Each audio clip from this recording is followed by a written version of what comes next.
Hey Canada. Hey Danny, how are you? Oh, that's a really famous town. You should go to the hot springs. There was a huge struggle there between indigenous Americans and the US Army.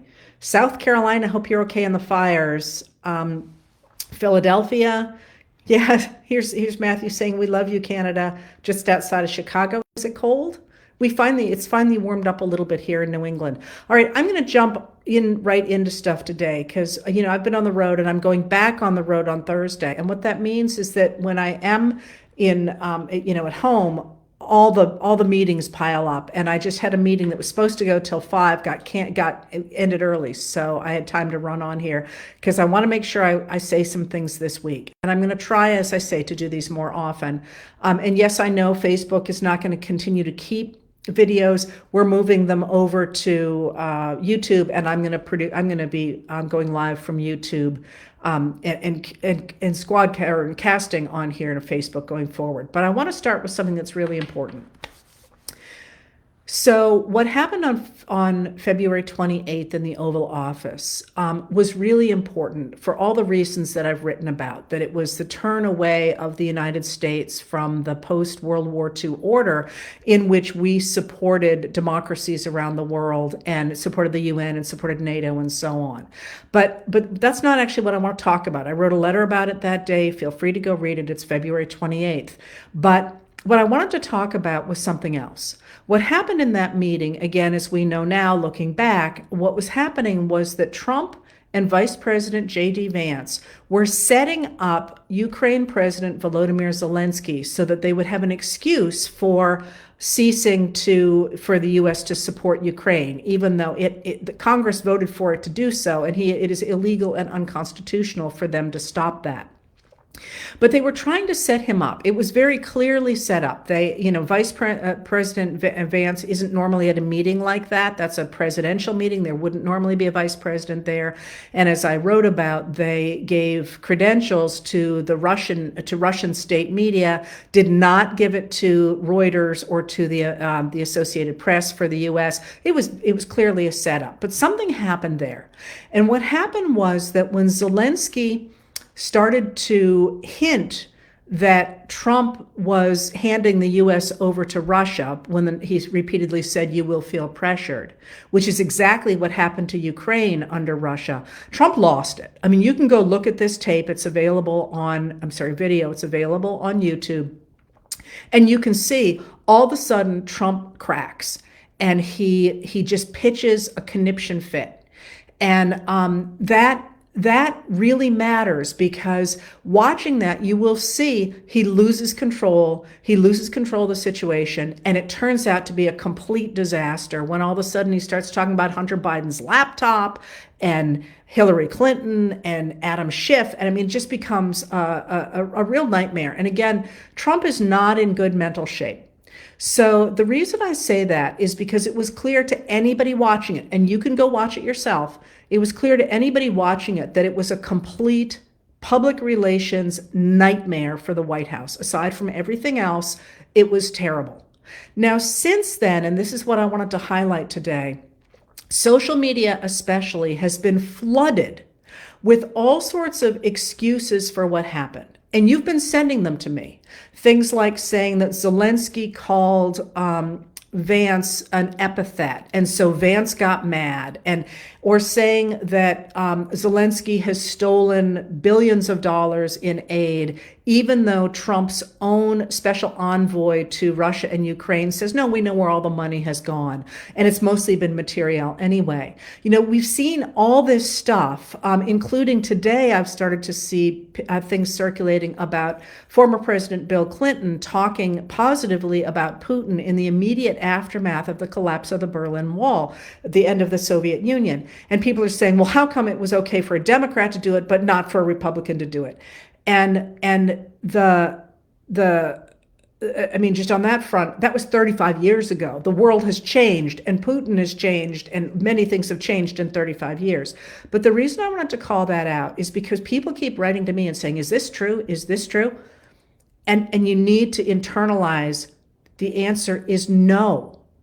What you are seeing and what you are experiencing is classic disinformation. That is, the facts are easily obtainable. This is why I put citations down. What happened was that in 1994, Ukraine had about a third of the world's nuclear weapons because of the collapse of the Soviet Union. And the United Kingdom, the United States, and Russia all guaranteed that if Ukraine gave up those nuclear weapons, those three countries would guarantee Ukraine's sovereignty at the borders where they were. Now, I'm not going to give you the entire history of all the countries involved, but in 2014, Russia invaded Ukraine and took Crimea, which is part of Ukraine.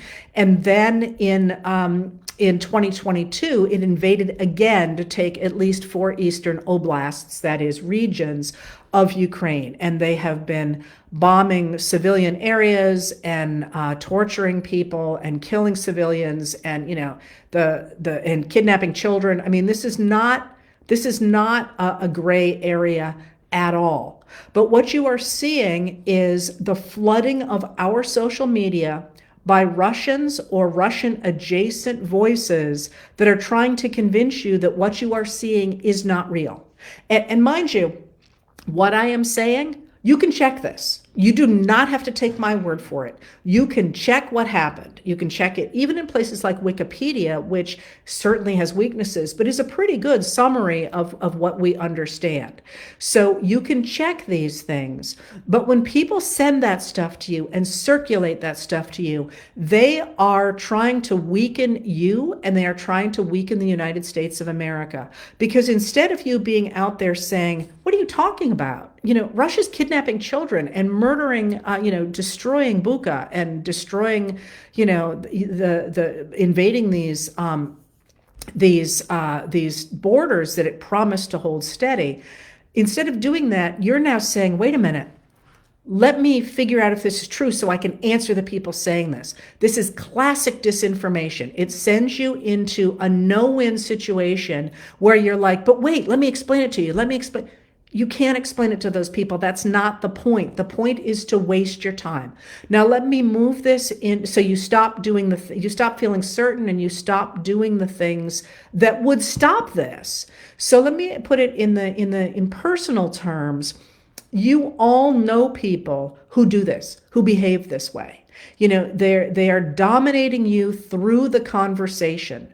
So, if you go to your roommate and you say, I'm sorry, I'm tired, I'm not going to come up with a good example, but they come back and say, well, what about this? And you end up, if you say, did you take my mail? And they say, well, yes, I did. But what about yesterday when you didn't do the dishes? And then all of a sudden you're arguing about the dishes instead of the original problem. This is what you are seeing. Stop looking at these things and saying, wow, is this true? I didn't know this. It's not true. This is why they are doing it. And you see it also with the Department of Government Efficiency, where they were circulating a whole bunch of things saying, well, this is what Clinton and Al Gore did in the 1990s. First of all, if you have to go back into the 1990s to justify yourself, you're in trouble. But second of all, it's simply not true. Clinton and Gore put in place a gradual reduction in force that was passed in a law by Congress. That's completely different than Elon Musk, apparently, and his team coming in and just taking a sledgehammer to our government. So when you see those arguments and you're trying to be fair-minded and you're trying to say, well, is this true or is this not true? They are taking advantage of your good nature and your willingness to entertain alternative viewpoints in order to weaken you and to weaken the idea of American democracy. Now, that's not to say that you have to believe everything that somebody like me tells you. I make mistakes, and anybody who is in the field of delivering knowledge makes mistakes, and they acknowledge that they make mistakes and they correct them. That's how the world works. If people are saying to you, well, you're just missing out on the fact that one I heard the other day was that it was really Zelensky who started the war. He invaded his own country. That's not how that works. Now, you can have a much longer discussion about geopolitics and, whether there were moves that were made in the 1990s that weren't fabulous or whether there are moves being made now that aren't fabulous. That's perfectly legitimate discussion, but what is at stake is American democracy and the world order. It's fine to have that discussion, but this is not what's going on here in this picture. And that I really, really wanted to say. Somebody has just said, I spin the facts as much as the other side. In all the years I've been doing this, nobody has ever come at me and said, here are the facts where you are wrong. They call me stupid. They say that I'm doing things like spinning, all those things. When you can come to me with facts, and by the way, I do get those in my email from people who are concerned and they're like, I think you missed something. And the truth is, I learned from them and I say so. And if I made a mistake, I correct it. So again, this is an attempt to get rid of a reality-based community. You want to argue with me? You come to me with actual facts of things that happened. Not what Tucker Carlson told you and not what, Donald Trump is saying. We need actual facts in order to reestablish democracy. All right, so let me tell you, and let me answer the questions about some of the things that you asked. People asked, why is Trump putting on tariffs right now? Because it makes no freaking sense. He inherited an incredibly strong economy. All he had to do was go drink Diet Cokes and play golf and keep things on a relatively even keel, and he has chosen not to do that. It is he's crashing the stock market, and it certainly looks as if our economic growth is going to go from about plus 2.9, which is what it was at the end of, it's projected to be at the end of January. It is now negative 2.8. He's actually contracting the economy, which means people are going to lose jobs. Why would one do that? Well, I don't know. I'm not in Trump's head, but let me tell you what the options are. One is that, and this is what I thought I was going to see, and right now, to my knowledge, I am not seeing it, but again, we certainly don't have all the information, and that is that I expected that this was going to be about kickbacks. He would say to some, he would say, I'm going to put tariffs on everything coming in from Canada and from Mexico. And that would make the major US automakers, for example, and the major US producers go to him and say, I really need an exception for my stuff. And, maybe it would be a really good thing if I held my next convention at your hotel, and let's just put 30 million toward that, and that would be really helpful then if we didn't have the tariffs. I thought we were going to see kickbacks. I may or may not have been wrong on that, but the other piece of this is that he is trying to justify these extraordinary extensions of the 2017 tax cuts. And he is talking about an extension for 10 years. They're supposed to expire in 2025. And these are the tax cuts that give such benefits to the wealthy and to businesses. The Republican senators are talking about making those permanent. Now, just again, to reiterate, the reason we have a budget deficit is not because of all the money we're spending on civil servants whose numbers have not gone up in 50 years. That is, they went up briefly in 1990, and that was the peak, and now they're about where they were 50 years ago, although the country has grown by 2/3. What has increased is government contractors. Those have gone up by 5%. By 5 times.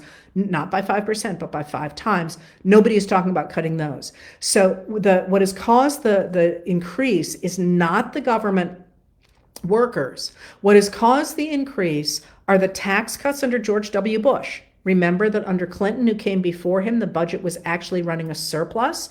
George W. Bush cut taxes and began the deficit, ran 2 unfunded wars in Iraq and Afghanistan, and then now we got the Trump tax cuts of 2017. When he was in office in his first term, Trump increased the deficit by 25%, by about a quarter of the entire debt we had before COVID. Okay, so the thing about the tariffs is that Trump wants to extend those tax cuts, but the Congressional Budget Office, the nonpartisan people who rank how much a law is going to cost, that's the CBO if you've ever seen that, they say those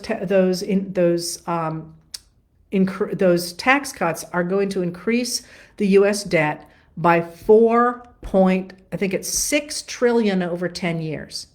So Trump has been saying that we can do that because tariffs are going to bring in so much money. And he keeps trying to tell people that tariffs bring in money from other countries. They don't. They bring in money from consumers at home.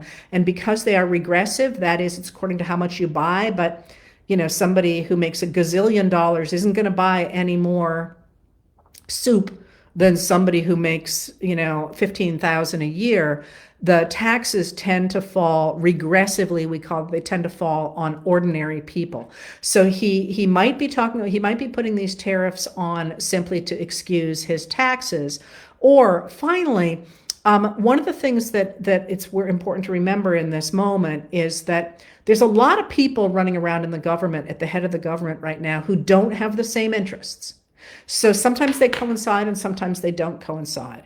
And right now it certainly appears as if Trump has handed the presidency over to Elon Musk, rather as if Musk is the prime minister and Trump is the president, if you will, is overseeing things. And that's something that tech entrepreneur Curtis Yarvin called for in one of his manifestos about what he would like a technology-oriented government to do.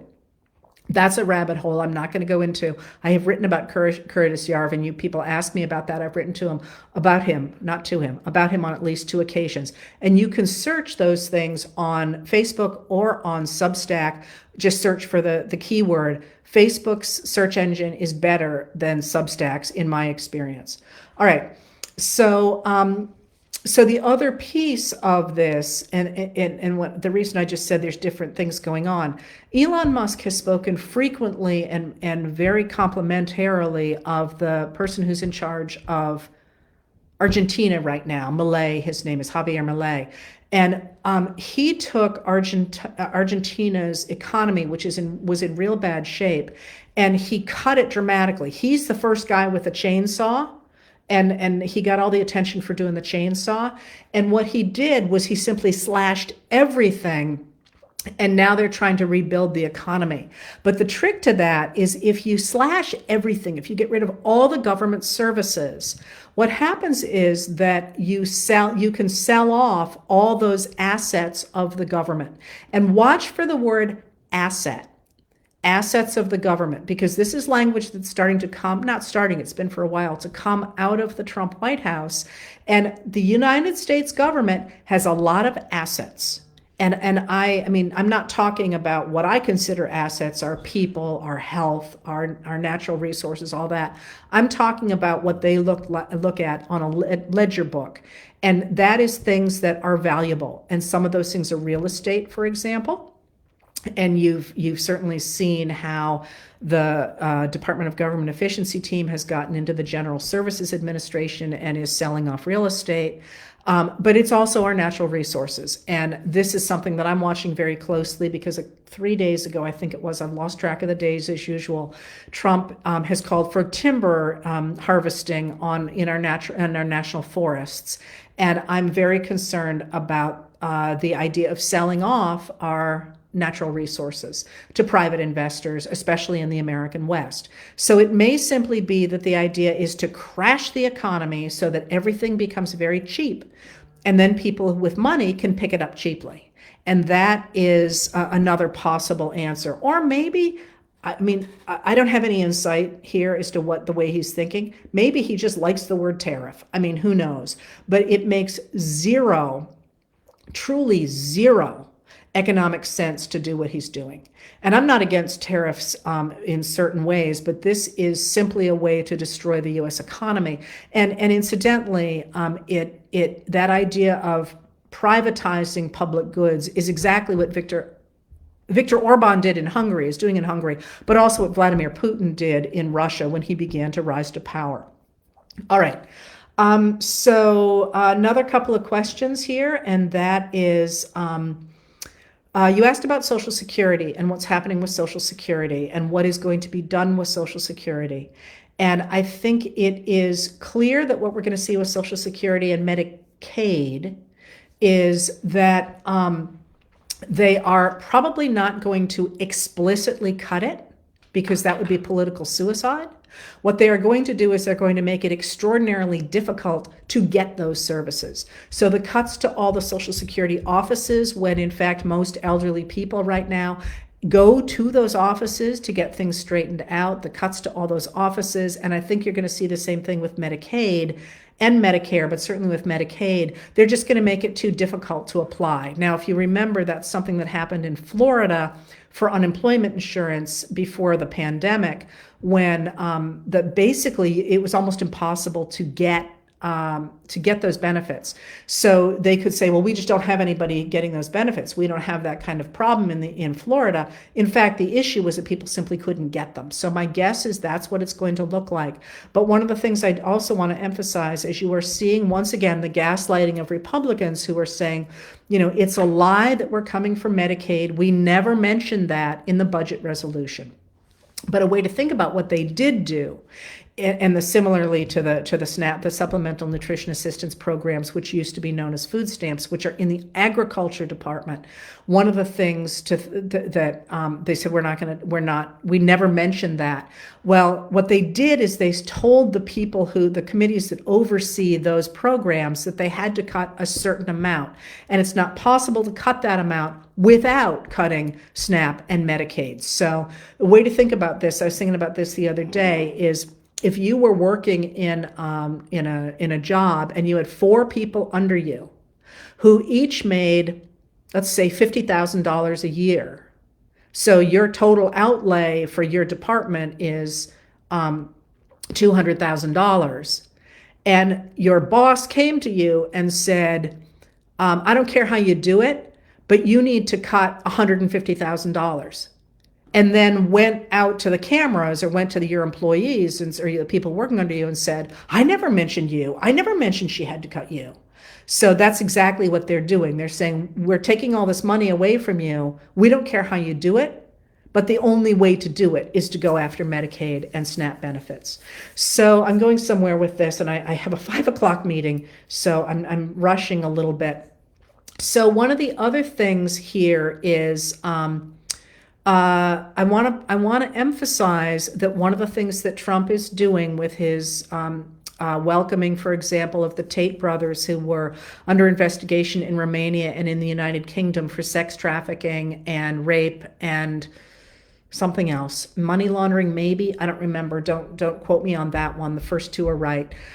Is both the emphasis on that kind of violence, that kind of dominant violence that most of us find abhorrent, and that is designed both to sort of say we can do this, we're dominant, but it's also designed to make us afraid. And one of the things, and just kind of to break our hearts, and one of the things that they are talking about today, they're making noises about, is a pardon for Derek Chauvin, I was reading French, who is the man who knelt on George Floyd's neck until he died. And that's just horrific. No matter how you slice it, the idea that and it's all on video. This is an attempt both to horrify us, to make us afraid, and to change our reality. That video exists. I don't recommend that you watch it, but you could watch it. I did before I wrote about him. And it is truly, truly horrific.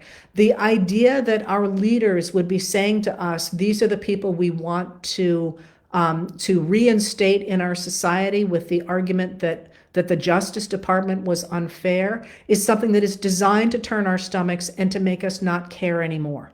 So this is where I'm going with this. People have asked, who's pushing back and what can you do? And one of the reasons that I mentioned Social Security there is because what you are not seeing as much in the newspapers and in the media, including from me, because I'm trying to keep a record of what Trump is doing, there is a very powerful pushback, first of all, from Democratic attorneys general, who did start planning in February of 2024 for what would happen if Trump won the election. It says I'm still running, even though I can't see anything anymore. And so they've been very active. If you notice, every time Trump does something, they are pushing back literally within hours. They've already written these lawsuits against what they thought he would be doing either himself or through Project 2025. So they're being very active. You're also not seeing some of the stuff going on behind the scenes, and I'm not seeing all of it either, but I know there is a lot of stuff going on back there.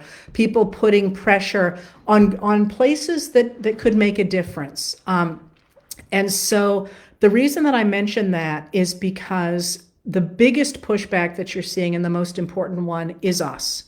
And, really the Republicans in the Senate have failed us. Certainly the Republicans in the House of Representatives has failed us. The courts are doing all they can, but there's a number of people in the courts who are not going to be able to hold the line. The president has failed us. Some people in the media have failed us. But you know who has not failed us? Is us. And one of the things that is really important is to continue to demonstrate that what's happening in this administration does not have the support of the American people. And even people who voted for the Republicans now, the number of people who wanted Project 2025, who thought it was a good idea, 4%. I mean, we're not talking that this is 51-49. 4% of Americans wanted that. So that continuing pressure on not just Democrats, but also on Republicans at every level, even when they write you back those annoying letters saying, well, I believe in this stuff, they are listening to you and they are recognizing they're in trouble. How do I know that? Because the Republican National Committee has just urged people, the Republicans, I'm sorry, I'm not grabbing the acronym right now, have told congressional members of Congress to stop holding town halls, because what they're doing is they're creating viral moments that everybody's like, wow, this is amazing. In these red districts, people are screaming at their members of Congress. So keep that pressure up, keep writing to people. And I would also urge you to ask your Democratic representatives or people who lost in the last election to hold the town halls that the Republicans aren't. They would be a very good group of people to rally around to say, what would you be doing here? What should we be doing? That's a really good place to be. So I would urge you to do that, but I'm going to I've got to go in 2 minutes. I've got a hard out here. But I'm going to suggest something else. And that's that, I'm always talking about making sure your voices are heard on social media and all the different places they are. But this thing about Derek Chauvin really upset me, because one of my best students ever, one of my favorite students, is a law enforcement officer. And this is not him at all. And he's great. And those of you who are law enforcement officers or law enforcement adjacent, whether it's with the military or the police or the National Guard or any of the many places where we have law enforcement officers, the people who are upholding the law, those are people to honor and to call out and to make sure that they understand that we're relying on them. And, I'm sitting here, I'm thinking of that particular student, but now I'm also thinking of all my other students who are in the military or in the National Guard, or people like Mike Fanone, who was a Capitol Police officer who voted for Trump, has said he voted for Trump and now is defending democracy. That's the kind of voice that we need to bring out into the open, so that we don't think that all law enforcement officers are like Chauvin, because they're not. And if you know those people, that's my task item, is to call them out and to uphold them in this moment going forward, as you call on all your reserves to make sure people are protecting American democracy. Okay. I'm going to run here, and I will try to do these more often. But like I said, I got a heart out, so I got to run. Thank you for being here. I'm sorry that was sudden notice, and I hope that was useful, and I will see you again real soon. Thanks for being here.